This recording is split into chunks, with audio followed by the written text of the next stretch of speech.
नागपुरात हे शिक्षक समितीचं आंदोलन आहे आणि शालेय शिक्षणाचं हे आयडीचं हे होतं। या ठिकाणी बघू शकता महिला बेशुद्ध झालेली आहे आंदोलन करताना। मोठ्या प्रमाणात इथे महिला आक्रोश झालेल्या, पुरुष पण आहेत, आपण बघू शकता।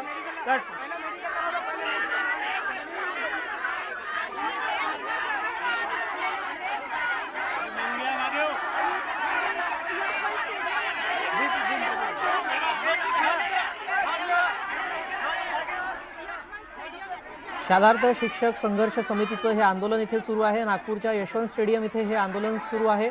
त्यांच्या काही मागण्या आहेत। अधिवेशनाचा शेवटचा दिवस उद्या असेल, मात्र त्यांच्या मागण्या अद्याप मान्य झालेल्या नाही आहेत आणि त्यांच्या आंदोलनाची दखल घेतलेली नाही आहे, त्यामुळे ते तिथे आक्रमक झालेले आहेत। अन्नत्याग आंदोलन यांचं सुरू आहे आणि या महिलेची प्रकृती इथे बिघडल्याचं दिसतंय। की आणखी काही महिला आहेत आमच्यासोबत बोलायला। काय किती दिवस झाले इथे बसत आहे? किती दिवसाचा? 6 दिवस झाले सर आणि 10 महिन्याचा पगार अजून बाकी आहे सर। काय मागण्यात कोण आलं होतं इथे तुम्हाला भेटायला? आज कोण आलं होतं? नाही जायचे पाहिजे। आता आणखी या ठिकाणी आणखी एक महिला बेशुद्ध पडलेली आपण बघू शकता की दुसरी एक महिला, त्यांना या ठिकाणी जे महिला आहेत ते रात्रीच्या गडबडी बेशुद्ध झालेली आहे महिला, त्यांना पाणी टाकून त्यांना शुद्धीवर आणण्याचा प्रयत्न करतात।